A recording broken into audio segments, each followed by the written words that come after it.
Hello and welcome to this lecture. आज के इस लेक्चर में हम बात करने वाला है डेटा वेयरहाउसिंग के बैकअप और मेंटेनेंस के बारे में।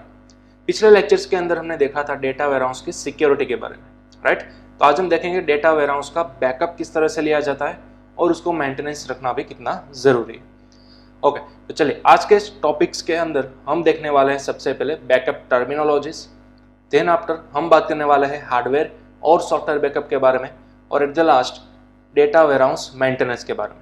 ठीक है, तो ये आज के सेशन के हमारे टॉपिक्स रहने वाले हैं। चलिए, तो सबसे पहले हम बात कर लेते हैं बैकअप टर्मिनोलॉजीज के बारे में। तो सबसे पहले तो डेटा बैकअप क्या होता है, क्यों हमें डेटा का बैकअप लेना चाहिए। तो यहाँ पर आपको कहा गया है कि data warehouse is a complex system and it contains a huge volume of data. हम सभी को मालूम है कि डेटा वेयरहाउस जो है कितना कॉम्प्लेक्स लेवल का सिस्टम है, राइट। हमने 3 टायर आर्किटेक्चर भी देखा था, कहाँ से किस तरह से एक्सटर्नल सोर्स में से डेटा आता है, देन आफ्टर डेटा बेस के अंदर, और उसमें से ETL होकर हो जाता है डेटा वेयरहाउस के अंदर। इस तरह से very large amount of data data warehouse के अंदर हो सकता है।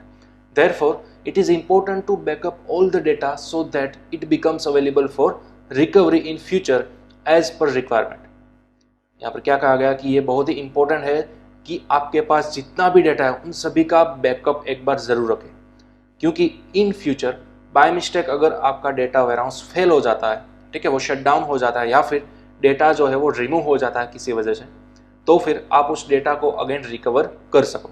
ठीक है, तो डेटा बैकअप बहुत ही क्रूशियल पार्ट है इस सभी डेटा वेयरहाउस के अंदर। क्लियर। तो इस तरह से डेटा का बैकअप लेना बहुत ही जरूरी है। चलिए नेक्स्ट अगर हम बात करें तो है बैकअप टर्मिनोलॉजीज। बैकअप टर्मिनोलॉजीज के अंदर कई सारी आप यहाँ पर देख सकते हो। सबसे पहले है हमारे पास complete backup, partial backup, cold backup, hot backup and online backup. ठीक है, सभी जो है वो बैकअप की कुछ टर्मिनोलॉजीज है। बैकअप किस किस तरह का हो सकता है, बस ये यहाँ पर उसके कुछ 5 टाइप्स दिए गए हैं। सबसे पहला है उसमें कंप्लीट बैकअप। इसके अंदर क्या होता है तो कि it backs up the entire database at the same time. पूरा का पूरा डेटाबेस एक ही बार में वो पूरा बैकअप कर लेता है। This backup includes all the database files, control files and journal files. ठीक है, ये जो पूरा का पूरा डेटाबेस जो है वो एक ही टाइम में बैकअप किया जाता है, जिसके अंदर ऑल डेटाबेस रिलेटेड फाइल्स आ जाती है, कंट्रोल फाइल्स आ जाती है और जनरल फाइल्स आ जाती है। यानी कि कंप्लीट 100% आपको यहाँ पर बैकअप देखने को मिलता है।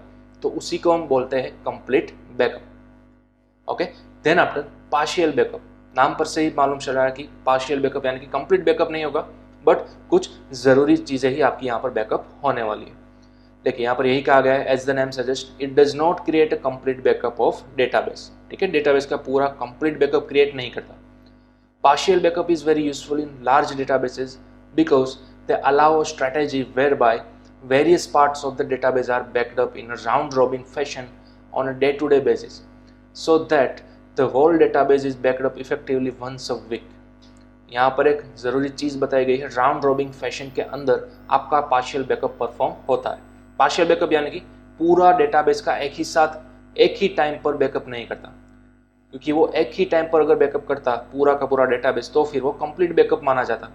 लेकिन यहाँ पर एक वीक के अंदर एक बार आपका पूरा डेटाबेस बैकअप हो जाता है। ठीक है, एक दिन के अंदर नहीं, एक ही सेम टाइम के अंदर नहीं, बल्कि उसको बैकअप लेने के लिए पूरा एक वीक लगता है। ठीक है, partial backup step by step इस फैशन के अंदर, राउंड रॉबिन फैशन के अंदर। ठीक है, इसको आप वन टाइप ऑफ एल्गोरिथम भी गिन सकते हो डे टू डे बेस पर। क्लियर। तो स्टेप बाय स्टेप छोटे छोटे पार्ट्स के अंदर आपके डेटाबेस का बैकअप लिया जाता है। क्लियर, तो इसी को बोला जाता है partial backup. Okay, then after cold backup. Cold backup is taken while the database is completely shut down. In multi-instance environment, all the instances should be shut down. यहाँ पर क्या गया है, डेटाबेस का बैकअप कब लिया जाएगा, जबकि डेटाबेस आपका कंप्लीटली ऑफ हो या फिर शट डाउन हो तभी। ठीक है, डेटाबेस के अंदर रियल टाइम कोई भी ऑपरेशन परफॉर्म नहीं हो रहे हो। ठीक है, यूजर्स जो है वो कंप्लीटली इनएक्टिव हो डेटाबेस के साथ, तो डेटाबेस को आप शट डाउन कर सकते हो। जैसे ही डेटाबेस शट डाउन हुआ, कोल्ड बैकअप आपका स्टार्ट हो जाएगा। ठीक है, और हाँ, अगर आपका डेटाबेस मल्टी इंस्टेंस एनवायरनमेंट के अंदर बटा हुआ है तो फिर वो सभी instance must be shut down होने चाहिए। ठीक है, सभी इंस्टेंस को आप शट डाउन कर दो, देन आफ्टर आप अपने डेटाबेस का बैकअप ले सकते हो। तो उस स्ट्रैटेजी को बोला जाएगा कोल्ड बैकअप। क्लियर। चलिए, देन आफ्टर है hot backup. Hot backup is taken when the database engine is up and running. The requirements of hot backup varies from RDBMS to RDBMS। ठीक है, यहाँ पर कंप्लीटली रिवर्स सिनेरियो है cold backup के मुताबिक। Cold backup के अंदर क्या था, जब डेटाबेस कंप्लीटली शटडाउन था तब परफॉर्म होता था। हॉट बैकअप के अंदर जब डेटाबेस का इंजन अप एंड रनिंग हो यानी कि ऑन हो जाए, ठीक है, तब हॉट बैकअप लिया जाता है। रिक्वायरमेंट यहाँ पर बदलती रहती है RDBMS के ऊपर। RDBMS यानी कि रिलेशनल डेटाबेस मैनेजमेंट सिस्टम। ठीक है, इसके कई सारे टाइप्स आते हैं, कई सारे डेटाबेस आता है, आपको मालूम ही होगा। One of the most favourite is MySQL, then after PostgreSQL, MSSQL। ठीक है, कई सारे सर्वर्स आते हैं, तो वहाँ पर अलग अलग सिनेरियो के साथ ये बैकअप वेरीज हो सकता है। ठीक है, और एट लास्ट ये यहाँ पर है online backup. It is quite similar to hot backup. Online backup यानी कि क्या, नाम पर से ही मालूम चल रहा है ऑनलाइन, यानी कि डेटाबेस जब ऑनलाइन होगा, अप एंड रनिंग तो होना ही चाहिए, साथ ही साथ वो ऑनलाइन भी होना चाहिए। ठीक है, तब जाकर आप ऑनलाइन बैकअप परफॉर्म कर सकते हो। तो इसलिए यहाँ पर लिखा है quite similar to hot backup. Hot backup के जैसा ही है। हॉट बैकअप में भी वही था, इंजन अप और रनिंग होना चाहिए, यहाँ पर भी यही है ऑनलाइन बैकअप के अंदर।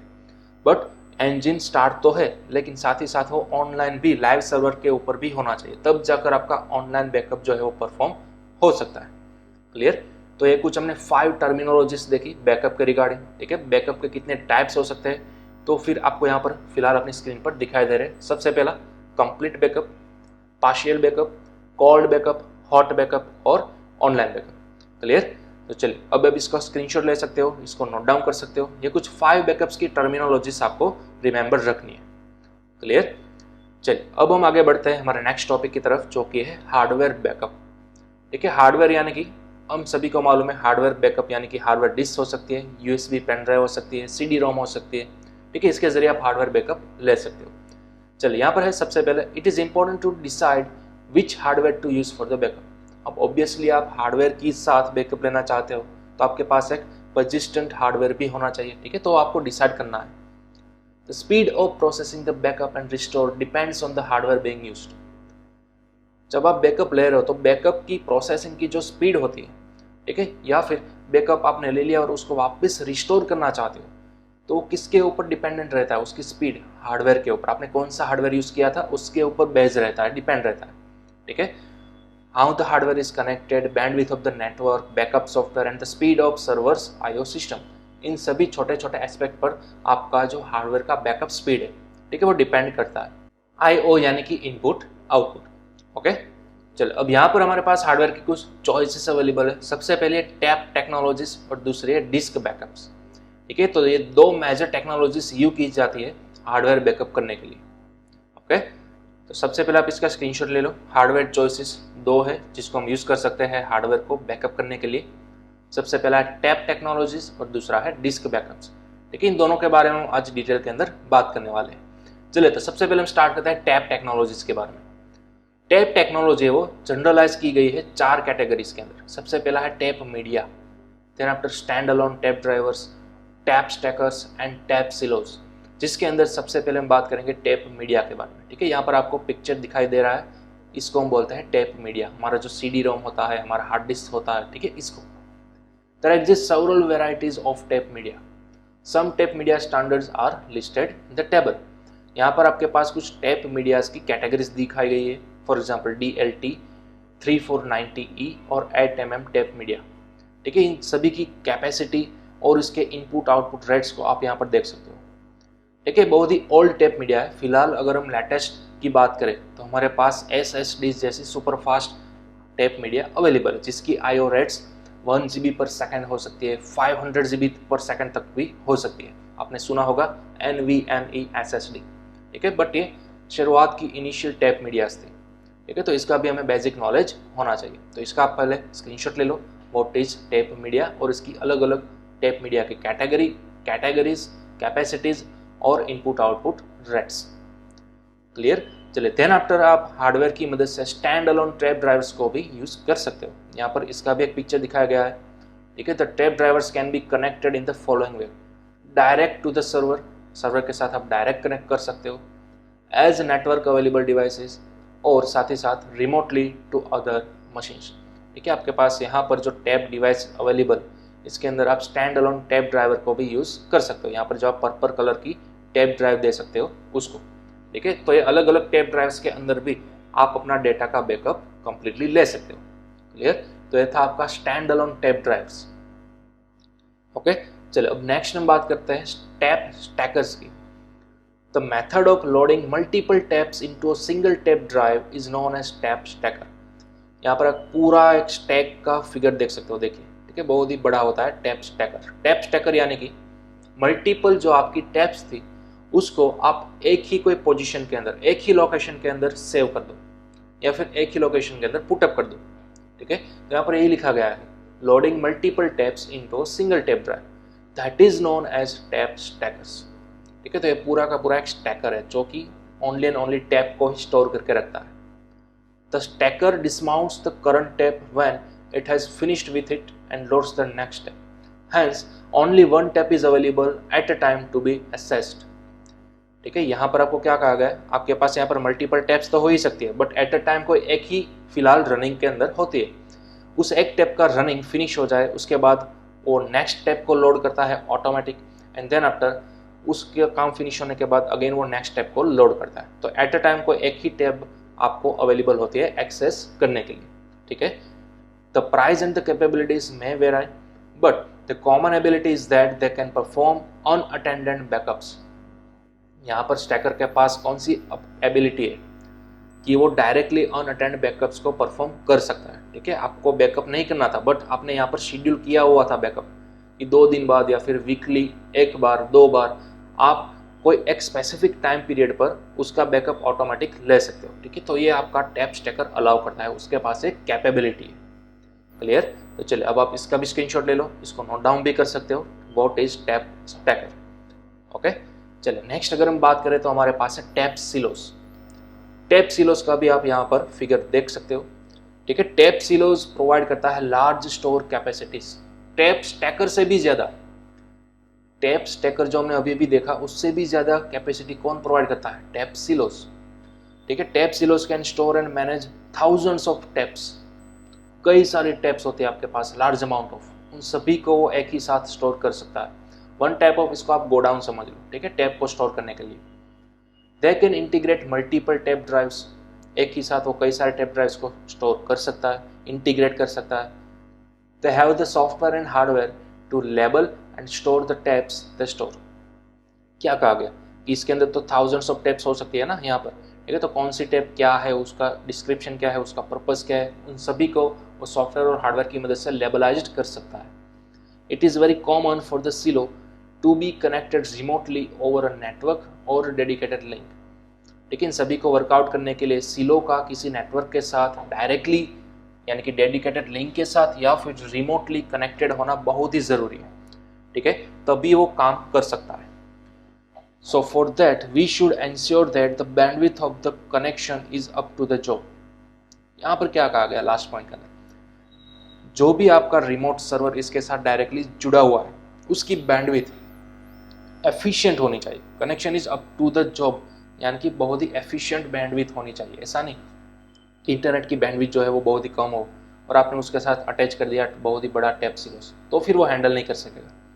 ठीक है, वो बॉटलनेक हो जाएगा। तो यहाँ पर बॉटलनेक का सिनारियो नहीं होना जाए के बाद आपको डायरेक्टली इसकी बैंडविड्थ बहुत ही प्रॉपर रखनी है, बहुत ही एफिशिएंट रखनी है, जिसकी मदद से डायरेक्टली टैप सिलो एफिशिएंट वर्क कर सके। क्लियर? तो इसका भी आपको खास ध्यान रखना है। चले अब आप इसको भी नोट डाउन कर सकते हो, व्हाट इज टैप सिलोस और उसका इंपॉर्टेंस क्या है। क्लियर? तो ये थी हमारी चारों टैप टेक्नोलॉजीज, हमने 1 बाय 1 सभी को देखा। सबसे पहले हमने देखा टैप मीडिया, देन आपको स्टैंड अलोन टैप ड्राइव और उसको होल्ड करने के लिए टैप स्टैकर्स, और उससे भी बड़ी चीज़ टैप सिलोस। ठीक है, चलिए अब नेक्स्ट अगर हम बात करते हैं डिस्क बैकअप्स के बारे में। ध्यान रखिएगा हार्डवेयर के अंदर हमारी 2 मेन कैटेगरीज थी, एक थी हमारी टैप टेक्नोलॉजीज जिसके अंदर हमने 4 कैटेगरी देखी, और दूसरी मेन थी हमारी डिस्क बैकअप्स। ठीक है, डिस्क बैकअप्स के अंदर भी 2 टाइप्स के डिस्क बैकअप्स होते हैं। पहला होता है डिस्क टू डिस्क बैकअप्स और दूसरा होता है मिरर ब्रेकिंग।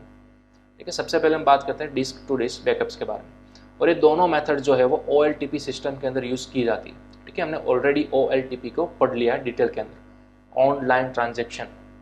ठीक है, ऑनलाइन ट्रांजेक्शन प्रोसेस, और आपको याद होगा ऑनलाइन एनालिटिकल प्रोसेस, यानी कि OLTP और OLAP, इन दोनों का डिफरेंस भी हमने देखा था। तो उसके अंदर जो OLTP जो प्रोसेस थी, हमारी सिस्टम थी, उसके अंदर ये दोनों डिस्क बैकअप्स को यूज़ किया जाता है। ठीक है, ये मेथड्स क्या करती है, minimise the database down time and maximise the availability.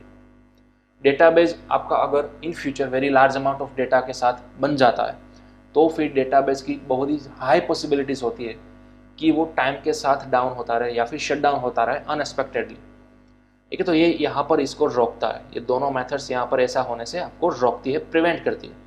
Database unexpectedly down time और मैक्सिमाइज द अवेलेबिलिटी, डेटाबेस की मैक्सिमाइज करता है वो अवेलेबिलिटी। ठीक है, मैक्सिमम लोगों तक पहुँचाता है इसकी अवेलेबिलिटी।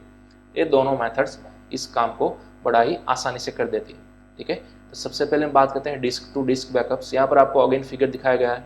ठीक है, मल्टीपल डिस्क है, एक डिस्क का बैकअप दूसरे के अंदर, दूसरा का तीसरे के अंदर, या फिर एक दूसरे के साथ है, लिंक भी है, ऐसा भी आप बोल सकते हो। ठीक है, यहाँ पर लिखा गया है here backup is taken on the disk rather on the tape. सबसे पहले हम टैप के ऊपर हमारा बैकअप रखते थे, लेकिन अब हम डिस्क के अंदर हमारा बैकअप रखते हैं। क्यों? क्योंकि स्पीड ऑफ इनिशियल बैकअप्स और स्पीड ऑफ रिस्टोर यहाँ पर दोनों ही ज़्यादा होता है as compare to tape drives.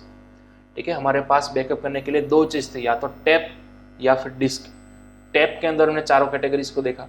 Disc के अंदर सबसे ज़्यादा हमें बेनिफिट मिलता है। क्यों? क्योंकि इनिशियल बैकअप जब आप करते हो तो उसकी स्पीड सबसे ज़्यादा होती है as compare to tape technologies, और साथ ही साथ बैकअप हो जाने के बाद आप जब उसको वापस रिस्टोर करना चाहते हो तो वो रिस्टोरेशन की भी स्पीड सबसे ज़्यादा होती है as compare to tape technologies.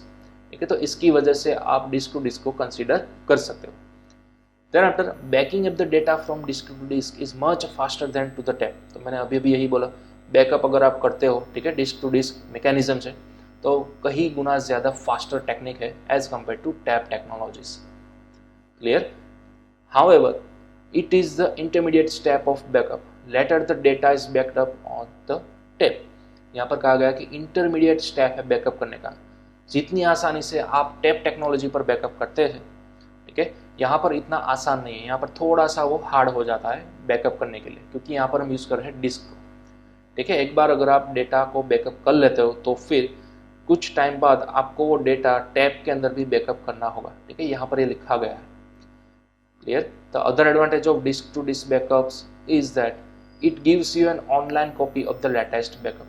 अब डिस्क टू डिस्क बैकअप्स के अंदर हमें एक और फैसिलिटी क्या मिलती है कि आपने जो बैकअप किया हुआ है, ठीक है, इसकी लेटेस्ट ऑनलाइन कॉपी भी आपको मिल सकती है, जो कि टैप टेक्नोलॉजीज के अंदर अवेलेबल नहीं थी। ठीक है, डिस्क टू डिस्क के अंदर ऐसा पॉसिबल है। जो भी आपने बैकअप किया है उसकी आपको कंप्लीट ऑनलाइन कॉपी भी मिल सकती है। क्लियर? तो ऐसा ज़रूरी नहीं है कि अगर आपके पास कोई डिस्क है, डिस्क के अंदर बैकअप रखा गया है, अगर वो डिस्क किसी वजह से डैमेज हो जाए या फिर लॉस्ट हो जाए, ठीक है, तो आपका डेटा चला जाएगा, नहीं, उसकी एक ऑनलाइन कॉपी भी आपको प्रोवाइड होती है। ठीक है, तो ये बहुत ही ज़्यादा बड़ा एडवांटेज है हमें डिस्क टू डिस्क बैकअप्स के अंदर। क्लियर? तो चलिए फिलहाल आप इसका स्क्रीनशॉट भी ले लो। ये था हमारा डिस्क टू डिस्क बैकअप्स। चलिए नेक्स्ट अगर हम बात करें सेकंड टेक्नोलॉजी की, तो वो है मिरर ब्रेकिंग। ठीक है, हमने पहले देखा डिस्क टू डिस्क बैकअप्स और दूसरा है मिरर ब्रेकिंग। मिरर ब्रेकिंग के अंदर आइडिया क्या है? The idea is to have disk mirrored from resilience during the working day. When backup is required, one of the mirror sets can be broken out. This technique is a variant of disk to disk backups. ये जो technique है वो disc to disk backups की ही एक again नई technique है। यहाँ पर क्या कहा गया, देखिए, डिस्क को मिरर किया जाता है for resilience during the working day. ठीक है, यानी कि आपके पास ऑलरेडी जो डिस्क थी जिसके अंदर आपके डेटा बैकअप किया गया था, उसको अगेन मिरर किया जाता है, उसको अगेन कॉपी किया जाता है किसी दूसरे मिरर के अंदर। ठीक है, तो ये यहाँ पर आपको मिरर्स के कुछ सेट्स देखने को मिलते हैं। सभी मिरर के sets can be broken out, उसको आप ब्रोक कर सकते हो, लेकिन कब? जब आपका बैकअप रिक्वायर्ड होता है तब। ठीक है, एक बार आपने मिरर के अंदर स्टोर कर दिया डेटा, तो फिर जब आपको उसको ब्रेक डाउन करना होता है या फिर बैकअप करना होता है, तब आपको मिरर को ब्रोक आउट करना होता है। ठीक है, जैसे आपने मिरर को ब्रोकन आउट कर दिया, तब आपका डेटा अगेन बैकअप हो सकता है। This technique is variant of disk to disk backups again. ठीक है, यहाँ पर एक नोट और दी गई है, the database may need to be shut down to guarantee consistency of the backup. तो यहाँ पर आपको क्या कहा गया, one type of cold backup की बात की गई ना, राइट। अभी भी हमने देखा था कि डेटाबेस को आपको कंप्लीटली शट डाउन करना होगा कंसिस्टेंसी ऑफ बैकअप को गारंटी करने के लिए, यानी कि बैकअप आपका 100% कंप्लीट हो जाए। ठीक है, वो एश्योर करने के लिए आपको डेटाबेस को पहले शट डाउन करना होगा। यानी कि इस टेक्निक को आप कोल्ड बैकअप भी बोल सकते हो, ठीक है, मिरर ब्रेकिंग। क्लियर? चलिए अब आप इसका भी स्क्रीनशॉट ले सकते हो। ये थी हमारी दोनों टेक्नोलॉजीज डिस्क बैकअप्स के अंदर। पहले हमने देखी disk to disk and then after हमने देखा मिरर ब्रेकिंग। क्लियर? तो ये सब चीज़ तो हो गई हमारी हार्डवेयर बैकअप्स के रिगार्डिंग। अब नेक्स्ट हम बात करते हैं सॉफ्टवेयर बैकअप। देखिए अब सॉफ्टवेयर बैकअप के अंदर क्या होता है, there are software tools available that help in backup process. Backup process करने के लिए ओनली हम डिपेंड नहीं है हार्डवेयर के ऊपर, हमारे पास कई सारे ऐसे सॉफ्टवेयर टूल्स भी है जिसके जरिए आप बैकअप प्रोसेस आसानी से कर सकते हो। This software tools come as a package. This tools not only take backup, they can effectively manage and control the backup strategies. ये जो सॉफ्टवेयर के टूल्स आपको प्रोवाइड किए गए वो ओनली एंड ओनली बैकअप नहीं ले सकते, बल्कि साथ ही साथ वो बैकअप की स्ट्रैटेजी को मैनेज भी कर सकते हैं और उसको कंट्रोल भी कर सकते हैं। क्लियर? तो ये सॉफ्टवेयर बैकअप्स के टूल्स हमें कई ज़्यादा बेनिफिट दिला सकते हैं। देखिए there are many software packages available in the market, ठीक है, मार्केट के अंदर ऐसे कई सारे सॉफ्टवेयर पैकेजेस हैं जो कि आपको बैकअप करने के लिए प्रॉपर गाइडेंस देते हैं, ठीक है। Some of the listed are in below tables. यहाँ पर कई सारे ऐसे नामशुदा पैकेजेस हैं, देखो, और उसके वेंडर्स अवेलेबल है। फॉर एग्जांपल सबसे पहला है नेटवर्कर जो कि आता है लेगेटो की तरफ से। देन आफ्टर दूसरा पैकेज है हमारा ADSM जो कि आता है IBM की तरफ से। उसी तरह एपोक है, ओमनीबैक 2 है जो कि आता है HP की तरफ से, अलेक्जेंड्रिया है जो कि आता है सीक्वेंट की तरफ से, ठीक है। तो ये कई सारे पॉपुलर पैकेजेस अवेलेबल है सॉफ्टवेयर बैकअप लेने के लिए। क्लियर? तो ये सभी कई ज़्यादा ट्रायल वर्जन दिए गए आपको, कई ज़्यादा पेड वर्जन दिए गए, ठीक है। कुछ ऐसे हो गए आपके पैकेजेस जो कि आपको कम्प्लीटली उसको परचेस करना होगा, तब जाकर आप सॉफ्टवेयर को बैकअप ले सकते हो। इनमें से कई सॉफ्टवेयर टूल्स, सॉफ्टवेयर पैकेज ऐसे भी होंगे जो कि आपको सबसे पहले कुछ दिनों का ट्रायल वर्जन टेस्ट करने के लिए देगी।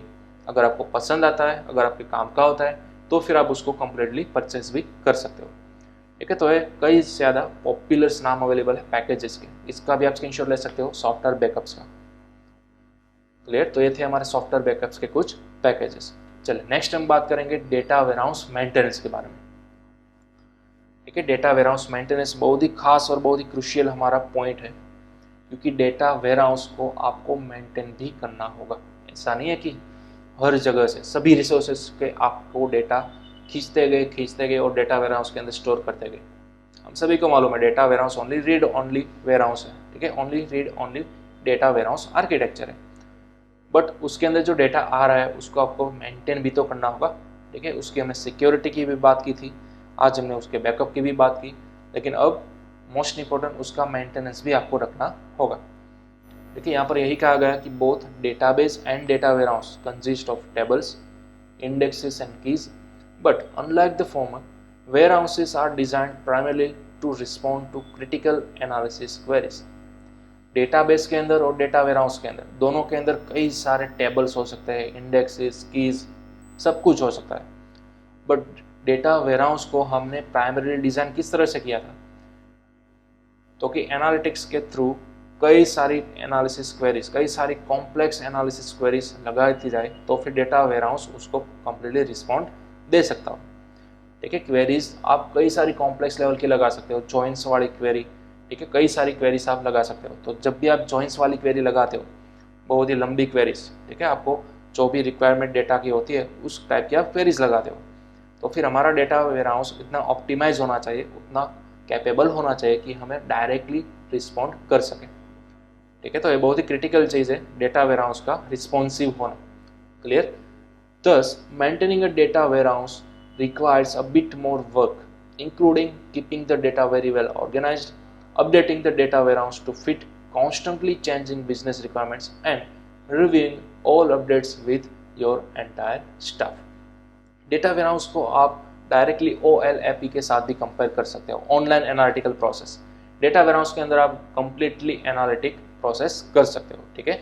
यहाँ पर आपको कई सारा वर्क इंक्लूड करना होगा। For example keeping the data very well organise, data को आप ऐसे ही नहीं छोड़ सकते डेटा वेयरहाउस के अंदर, आपको उसको वेरी वेल तरह से ऑर्गेनाइज भी रखना होगा, ठीक है। डेटा वेयरहाउस को आपको अप टू डेट रखना होगा, क्योंकि बिजनेस रिक्वायरमेंट जो होती है वो कॉन्स्टेंटली चेंज हो सकती है, तो उसके हिसाब से आपको डेटा वेयरहाउस को अपडेट भी करते रहना है। साथ ही साथ आपको ऑल अपडेट्स को रिव्यू भी करते रहना है आपके स्टाफ के साथ, ठीक ठीक है, आपके स्टाफ के साथ आपको ऑल अपडेट्स को शेयर करना है, उसका रिव्यू लेना है और देन आफ्टर उस तरह से आपको डेटा वेयरहाउस अपडेट रखना है, मेंटेन रखना है। क्लियर? तो you are the primary responsible for the warehouse, आप ही प्राइमरी रिस्पॉन्सिबल है डेटा वेयरहाउस को मेंटेन करने के लिए। Remember that you are not the only one who will be using it. आपको ये भी नहीं रखना है कि सिर्फ मैं ही इस पूरे डेटा वेयरहाउस को यूज़ कर रहा हूँ, मेरे जैसे कई लोग, कई सारे एंड यूजर्स इस डेटा वेयरहाउस को यूज़ कर रहे हो, ठीक है। लेकिन फिलहाल जब आप मेंटेनेंस कर रहे हो तो फिर आपको ध्यान ही रखना है कि आप ही पूरे के पूरे रिस्पॉन्सिबल हो, ठीक है। लेकिन सभी को दिमाग में रखकर, सभी को ध्यान में रखकर आपको डेटा वेयरहाउस का मेंटेन रखना होगा। क्लियर? तो ये कुछ पॉइंट्स थे, अभी आगे और पॉइंट्स और अवेलेबल है, ठीक है। सबसे पहले आप इस 3 पॉइंट्स को नोट डाउन कर लो डेटा मेंटेनेंस के। चलिए अब नेक्स्ट पॉइंट की तरफ हम आगे बढ़ेंगे। यहाँ पर बोला गया कि पीरियोडिकली अपडेट, सबसे पहले आपको डेटा वेयरहाउस को पीरियोडिकली अपडेट रखना होगा by removing extraneous data and duplicate entries, cleaning up redundant data and inconsistent relationships and defragging tables that are 30% or more fragmented। यहाँ पर आपको क्या कहा गया है कि डेटा वेयरहाउस के अंदर से आपको कई सारे डेटा जो है वो डिलीट करते रहने होंगे, रिमूव करते रहने होंगे। पीरियोडिकली अपडेट रखना है ना आपके डेटा वेयरहाउस को, तो उसके अंदर कई सारे अननीडेड डेटा हो गए, एक्सट्रानियस डेटा हो गए, डुप्लीकेट एंट्रीज हो गई, उन सभी को आप क्लियर कर दो। रिडंडेंट डेटा हो गए, ठीक है, सभी को क्लियर कर दो। इनकंसिस्टेंट रिलेशनशिप भी होगी, डीफ्रैगिंग टेबल्स हो गए जो कि 30% या फिर ज़्यादा से फ्रैगमेंट हुए होंगे, उन सभी को भी आप डीफ्रैग कर दो, ठीक है, सभी टेबल्स को।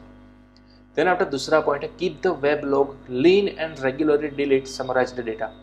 आपको रेगुलरली समराइज्ड डेटा को डिलीट भी करते रहना होगा, ठीक है, as over congest logs will cause a reduction in performance speed.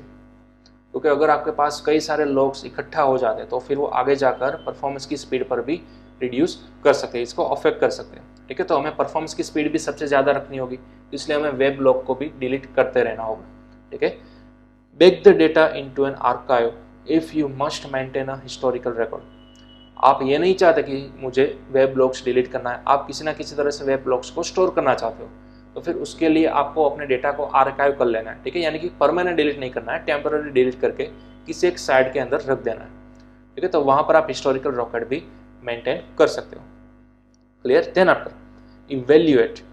Evaluate whether you must expand your warehouse every time you add new profile properties, as every database object can only contain a certain number of properties, the number differs based on the database software being used.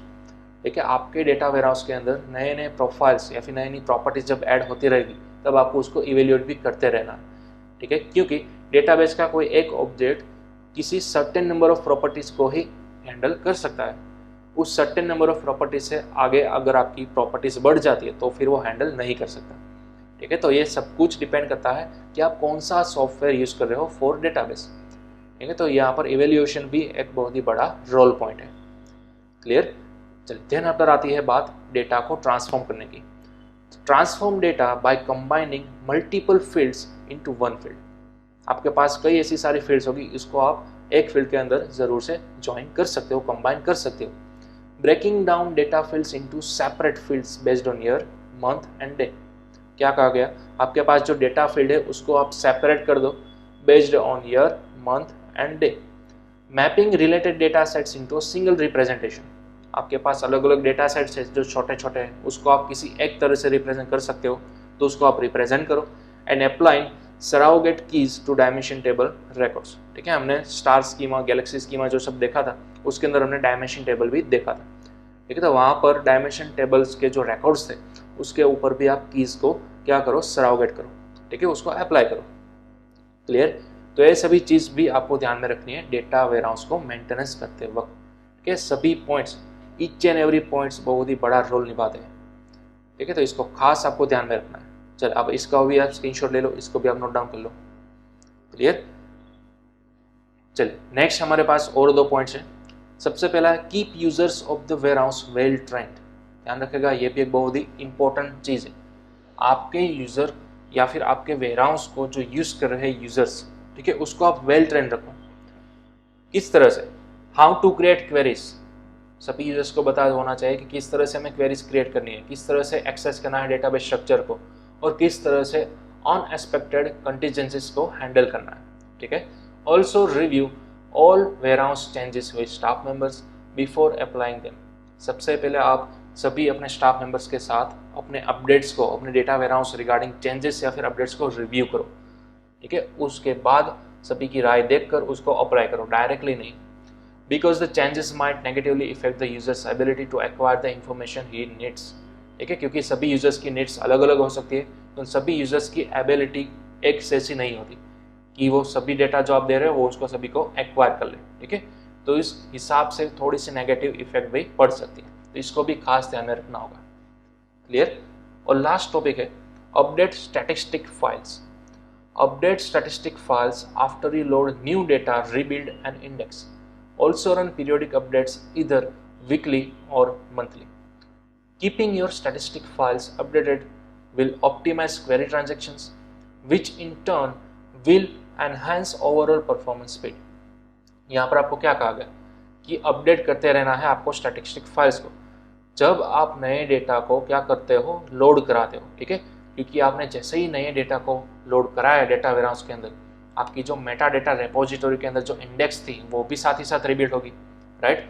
तो फिर ये सभी जो updates है वो आपको या तो वीकली या फिर मंथली करते रहेंगे होगी, ठीक है, इन सभी अपडेट्स को। Then after keeping your statistic file updated with optimise query transaction.